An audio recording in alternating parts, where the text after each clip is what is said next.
On ne cessait pas de parler d'espoir et du chauffard à Chambretot. La gendarmerie s'était rendue sur place. Une enquête judiciaire s'ouvrait pour retrouver le coupable. Mais ici, tout le monde n'avait qu'un seul mot à la bouche: malédiction. Cela s'était déroulé une nouvelle fois, devant l'église, non loin de la maison de Louis Laporte. D'ailleurs, en revenant de son travail, Louis s'interrogea sur la présence de ces fonctionnaires de l'ordre public au centre du bourg. L'actualité locale l'aborda lors de son dernier dîner aux côtés de Gwendoline.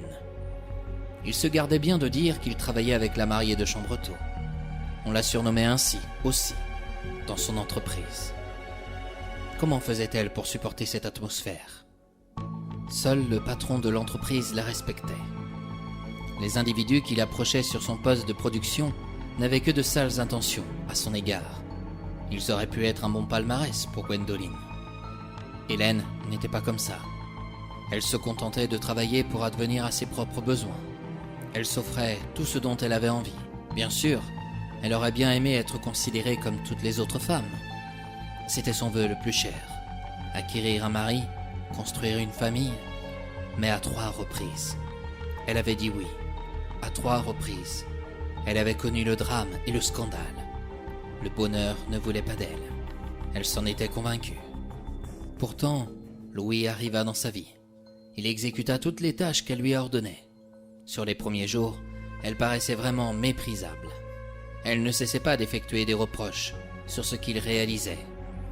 Au cours d'un déjeuner à la cantine, il apprit par d'autres collègues qu'elle était la mariée de Chambretot. Sur l'instant, il s'en choqua, mais il ne le fit pas percevoir à Hélène. Dès lors, il essaya d'engager la conversation. Mais sa partenaire demeurait muette, ou ses réponses restaient brèves. « On m'a dit que tu étais de Chambretot » lança-t-il. « Pourquoi me l'avoir caché ?»« Nous sommes mariés » rétorqua-t-elle sèchement. « Je suis aussi de Chambretot » ajouta-t-il en ignorant sa réplique. « Quelle étrange coïncidence. Tu ne dois pas être du coin. »« Pourquoi ? Tout le monde m'évite à Chambretot. Personne n'aime me parler. Je le sais. Les ragots m'importent peu. Pourquoi subis-tu une telle réputation ? Tu tiens vraiment à le savoir ? Protesta-t-elle froidement.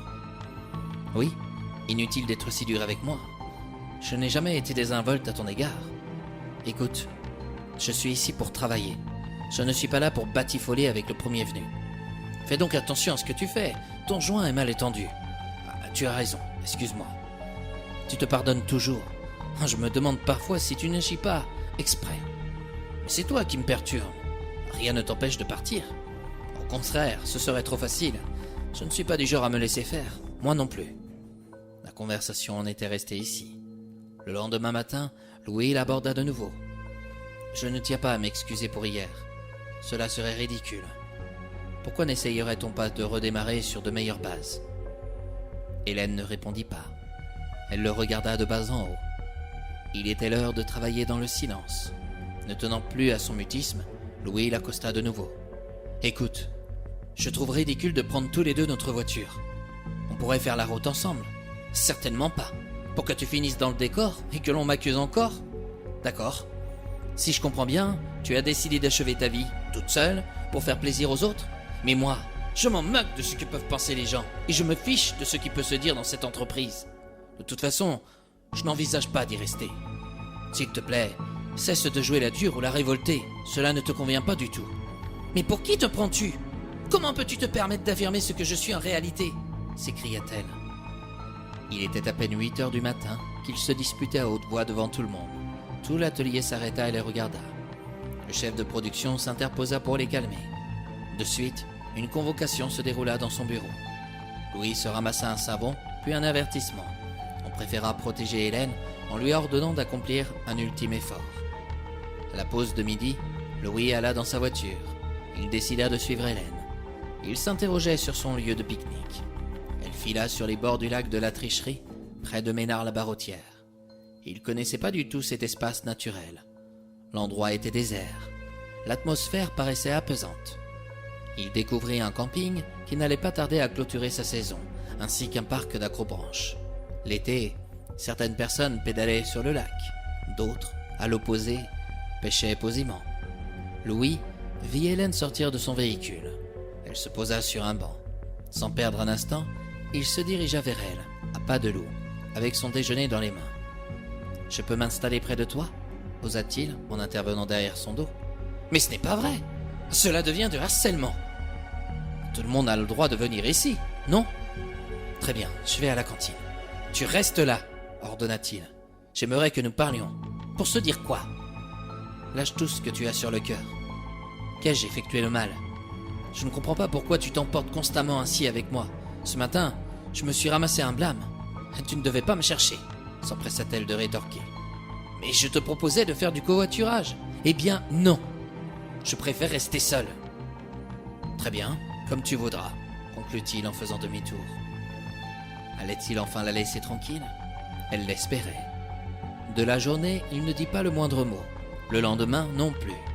Plus le temps passait, plus il s'améliorait dans son travail.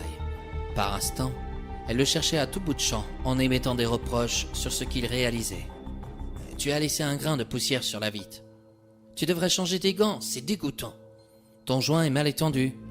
Louis, ce n'est pas possible, tu le fais exprès. Et regarde tes coins. Où as-tu posé ta spatule? Les affaires se remettent en place. » À ses côtés, il avait appris à patienter. Parfois, elle abusait. À vrai dire, elle agissait volontairement. Elle désirait le voir partir, mais il ne bronchait jamais. Elle se demandait bien jusqu'à quand il allait pouvoir tenir ainsi. Un jour, il se fit encourager par le chef de production. « Si tu continues comme ça, Louis, je serai prêt à te proposer l'embauche d'ici quelque temps. »« Non merci, répliqua-t-il. »« Comment ? J'ai d'autres projets en tête qui se sont imposés dans ma vie. »« Mais je croyais que c'était ton objectif en venant ici. »« Oui, ça l'était. Mais d'ici la fin du mois, je m'en irai. »« Quand comptais-tu m'en avertir ? » demanda-t-il, déçu par cette nouvelle et son attitude. « Bientôt. Maintenant, si vous souhaitez me renvoyer dès ce soir, vous le pouvez. Rien ne vous y en empêche. J'ai sans cesse suivi le travail de mon personnel. J'ai constamment respecté leur personnalité, même si parfois on y perçoit des hauts et des bas, ajouta-t-il en regardant Hélène. En tout cas, si jamais tu changes d'avis, tu resteras toujours le bienvenu parmi nous. Merci. Hélène accosta Louis. Elle lui avoua qu'elle ignorait qu'il était aussi lèche-cul. Il soupira, mais il ne répondit pas.